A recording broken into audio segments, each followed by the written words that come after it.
All right, so let's talk about something you hear all the time. The UK's elected government going head-to-head with the unelected House of Lords. When they clash, who really comes out on top? Who has the final say? That's exactly what we're going to dig into today. The fascinating and often misunderstood power dynamic between the Commons and the Lords. You know the scene, right? You're down the pub, or maybe just scrolling online, and the House of Lords is in the news again for kicking up a fuss about some new law. And someone, always very confidently, says something like this.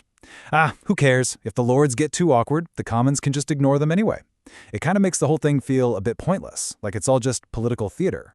But is it really that simple? Is the House of Lords just, a glorified speed bump that the government can just drive right over whenever it feels like it?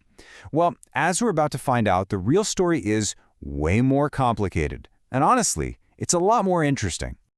Okay, so let's really get into that. This is the common assumption. We're going to break down the massive gap between what most people think happens and what the rules and, political reality actually say.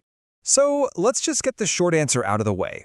Yes, technically, the Commons can get its way in the end. But, and this is a huge but, it can't just happen on a whim. It's not casual, it's not quiet, and it's definitely not instant. And those three little words are where the entire story really is. So if it's not simple, what does it actually look like? Well, it all comes down to something we can call the awkward override. And honestly, that name is perfect, because it's a piece of political machinery that's been designed with a very specific and very important purpose. See, the system does have a bypass, a way for the Commons to get around the Lords.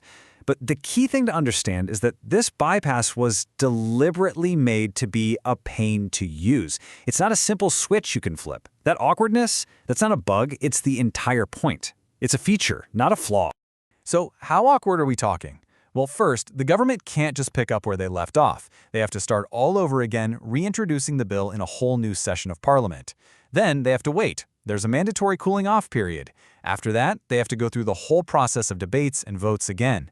And here's the real kicker. This entire drawn-out process happens completely out in the open, with the media and the public watching every single move. When a government decides to go down this road, they are basically forced to stand up in front of everyone and make a huge public statement. They're saying, look, we've heard all the objections, we've listened to the warnings, we still think you're wrong, and we are prepared to take full responsibility for ramming this through anyway. It's a massive political gamble. And that gamble brings us right to the heart of this whole thing, the political price tag. Because doing this, using this override power, well, it's not free. It comes with a steep, steep cost. So let's just lay it out side by side. The myth is that this is some quiet little workaround, a button you press behind closed doors. But the reality? It's a slow, messy, and very, very public process that drags a political fight right into the spotlight. There is absolutely no way to do this on the quiet. So what do we even mean by political cost? Well, think of it like this. Every government has a limited amount of time, a limited amount of focus from its ministers, and a limited amount of goodwill or political capital with the public.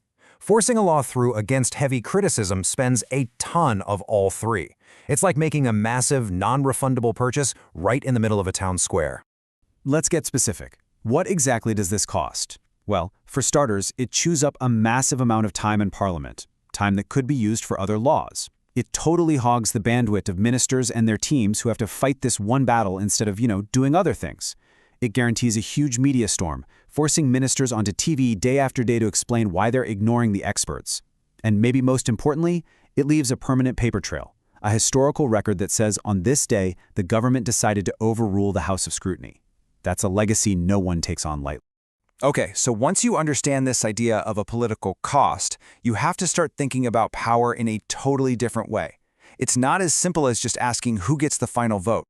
Which leads to this big question, right? If an institution like the House of Lords doesn't have that ultimate final veto, if it can't just say no and end the conversation, does it actually have any real power at all? So many people think power is just about having that final say. But the truth is, political influence is so much more than just the ability to stop something dead in its tracks.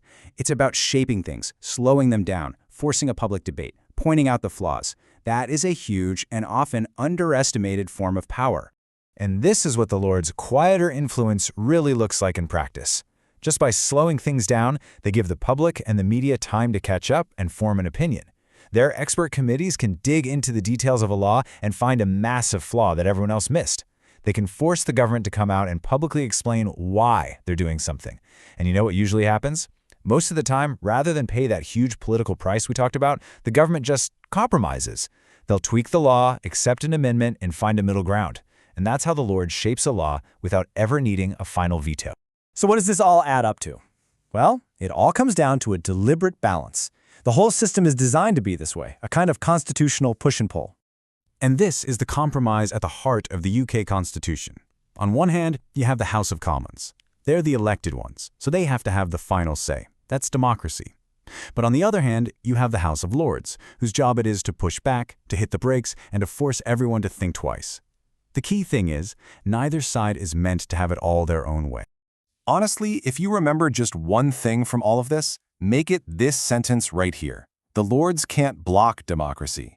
But what it can do is make democracy pause for a second, take a deep breath, and actually explain itself to the public. And that is an incredibly important job. So I'll leave you with this final thought to chew on. When a government actually does decide to pay that price and use the override, how does that decision look years later? Does it usually seem like a necessary, bold move in hindsight? Or does it end up looking like a moment of arrogance, something we later come to regret? It's a fascinating question, and it really gets to the heart of why this awkward system exists in the first place.